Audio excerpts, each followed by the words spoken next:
particular outcomes, and then we have relative frequencies, okay? The difference between, however, now, a relative frequency table and probability distribution is now our variable is taking on numerical values. Is everybody with me so far? Whereas, here, let me show you. Let me go back for a second. What was that? Chapter 2:1, right? Wasn't that chapter 2:1 that we did relative frequency table? Okay, y'all right there. All right. Let me go back to that for a second. For example. Okay. Yes. See, remember, there was frequency table, and there we go. And all right, relative frequency table. But look at this variable. This variable is a qualitative variable. Is everybody with me? With probability distribution, we're going to look at it in tabular form, okay?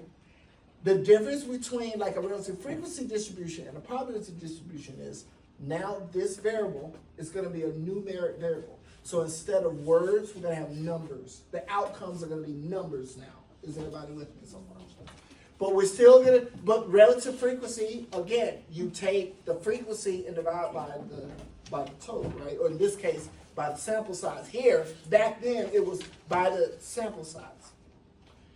Probability distribution, same thing. It's going to be whatever that frequency is divided by, but this time we say number of trials. You know what I'm saying? But it's number of trials and sample size, right? All right, so it's just going to be chapter 2, but like I said again, now this variable is going to be a quantitative variable. Okay? All right, so I'm going to minimize this. All right, so that variable we're going to call a random variable now. Okay? Instead of just saying variable, we're going to call it a random variable. See, a random variable is a what? Quantitative variable. Yeah. It's a quantitative variable that maps outcomes of a procedure to a number. And there are two types of random variables. There's discrete and continuous. The one we're covering today is discrete. Okay? All right. You know what this, I know this is going to sound weird, but I'm about to say. Statistics, the way I'm teaching these concepts, it's like the movie, just hear me out. It's like the movie Back to the Future. Just think about it for just a minute. So, before the exam, we covered variable, quantitative, or qualitative, or categorical, or qualitative. I don't care how you want to say it. And then I just showed you like the relative frequency table, right? Now we're seeing it again in a different form. So it's kind of like 1985. You saw these characters, and then 2015 you saw the characters in the future, right? So this is kind of, that's what I like about statistics. It's like we're seeing this. It's like right now we're in 2015 it already passed, but we're in the future. You see what I'm saying? We're in the future, so we're seeing these same concepts now in the future. Is everybody with me so far? So, kind of weird. That's just me.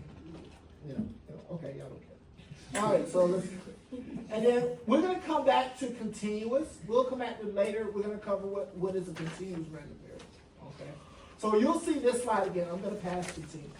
We're going to see that. All right. Let me make sure. I never gave you the definition. So a discrete random variable has a collection of values that is either finite or countable. Finite means that if I make the table, that table will end. It'll stop. You list the values, it's going to stop. Is everybody with me? Okay. But countable means that it's possible to have a quantitative variable, a discrete random variable, where there's infinite number of possible values. Okay. But you can list them. You can list all those possible values one at a time. Continuous random variable, you can't list all the possible values. You can't like make a list of them. You know what I'm saying? The only way to list them all is